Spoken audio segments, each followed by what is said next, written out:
The Newsday continues here on One News Now. I'm Jago Castro. The Foreign Affairs Department confirms that at least 2 Filipino nationals were killed in the conflict between the Hamas group and Israel. In a post on social media, DFA Secretary Enrique Manalo says the Philippines condemns the killing of 2 Filipinos.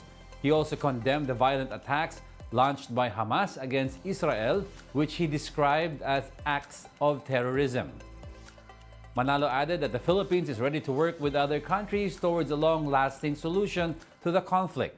He says the Philippine government will also continue to provide all possible assistance to distressed Filipino nationals in both Israel and Palestine. The Philippine Embassy in Israel had earlier reported that 6 Filipinos remain missing after one of the initial 7 reported has been found. The embassy says it's exhausting all available means to find the missing Filipinos.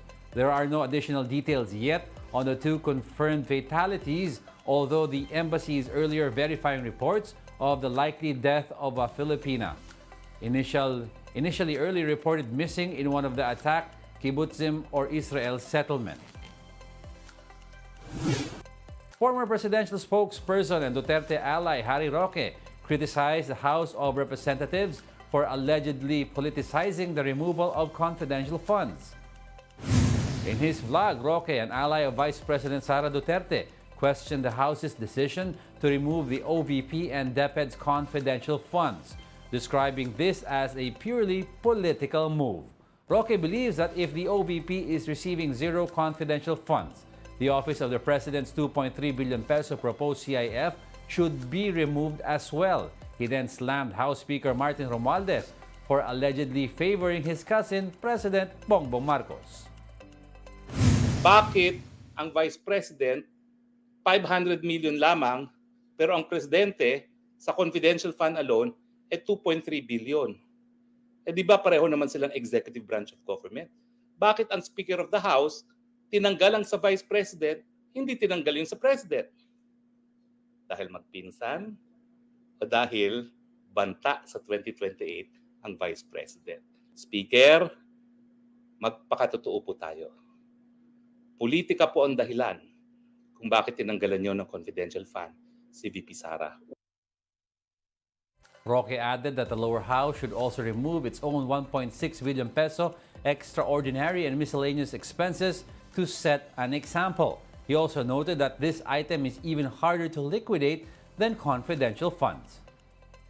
Ang extraordinary and miscellaneous expenses, for purposes of liquidation, pipirma ka lang ng certificate. Mas matindi po yan kaysa sa confidential fund. Kasi sa confidential funds, ang dami mong liquidation na kinakailangan talaga, i-liquidate mo. Mas malala po yan kaysa confidential fund. Mas walang control. As earlier reported, among those confidential funds removed by the House are that of the Office of the Vice President and the Department of Education. The combined confi funds requested by the agencies was at 650 million pesos. The CF will also be removed from the Departments of Agriculture, Foreign Affairs, and Information and Communications Technology, totaling 1.2 billion pesos. The reallocated confidential funds were given to the National Intelligence Coordinating Agency, the National Security Council, the Philippine Coast Guard, and the Department of Transportation for the airport expansion on Pag-asa Island. Now, instead of confidential funds, the BFAR, the ICT, DFA, the Ombudsman, and DepEd will still receive funding for maintenance and other operating expenses, which is auditable. A current member of the LTFRB board will be sitting as officer in charge in light of Chairman Teofilo Guadiz's suspension. Transport Secretary Jaime Bautista appointed Mercy Paras Lainez to the post. His memo indicated that Lainez's appointment will be in effect from today, October 10 to October 9, 2024. Recall that Guadiz had been suspended after his former executive assistant bared alleged corruptions and illegal schemes in the LTFRB. He claims that millions in pesos exchanged hands for the approval of franchises, provisional authority, or the securing of routes and special permits in the LTFRB. Speaking to The Big Story, Manibela President Mar Valbuena said he is ready to stand by Guadis' former executive assistant, Jeffrey Tumbado, citing strong proof of this alleged corruption. Balbuena says his group had also received enough evidence to file the necessary cases, such as screenshots of conversations and proof of transactions.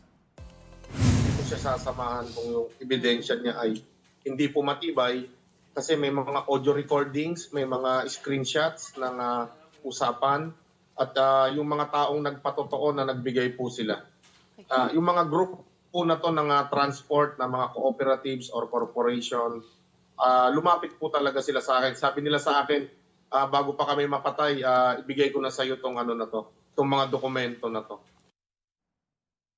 However, the Liga ng Transportasyon at Operators sa Pilipinas, or LTFRB, believes Tumbado only threw Guadis under the bus to cover up his own corrupt activities. Tumbado so far has not commented on the accusation. Isa sa biniktima nitong tao na nagsiwalat ng ganito ay isa sa tao ko sa Muntinlupa ang nakapagbigay daw sa kanya ng worth 300,000. Nung pinag-report ko na talagang tinanindigan yung board of director ko sa LTFRB na siya ay nagbigay.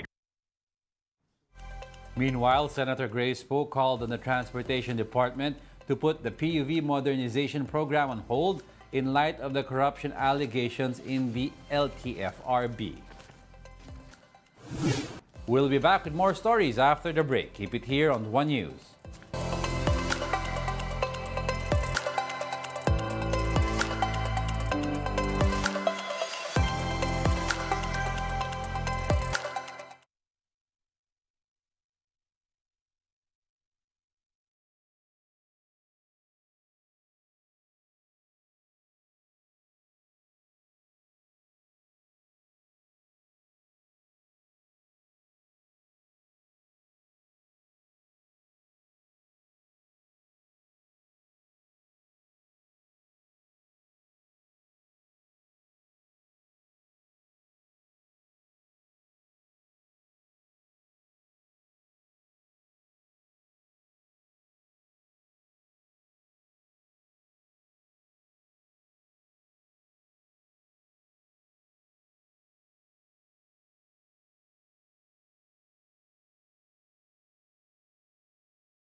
October 30 as a special non-working day for the local polls.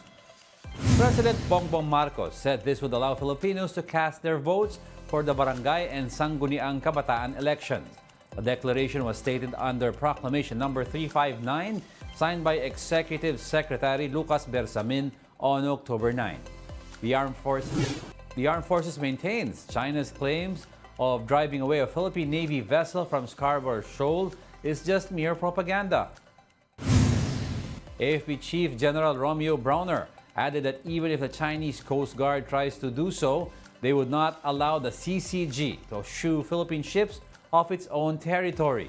The AFP confirmed that a Navy vessel passed through the shoal to conduct maritime patrols. The Scarborough Shoal is within the country's 200-kilometer exclusive economic zone. The Chinese Coast Guard recently put up some floating barriers in part of the area, which the government swiftly removed. In weather, a low-pressure area has entered the Philippine territory.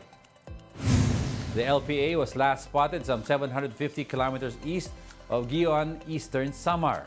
It is not seen to develop into a tropical cyclone for now. Meanwhile, Typhoon Bolaven remains outside the Philippine territory. It has no direct impact and is unlikely to enter the PAR. The LPA's trough will bring rains over several areas. These include Metro Manila, Visayas, Mindanao, Bicol, Mimaropa, and Calabarzon.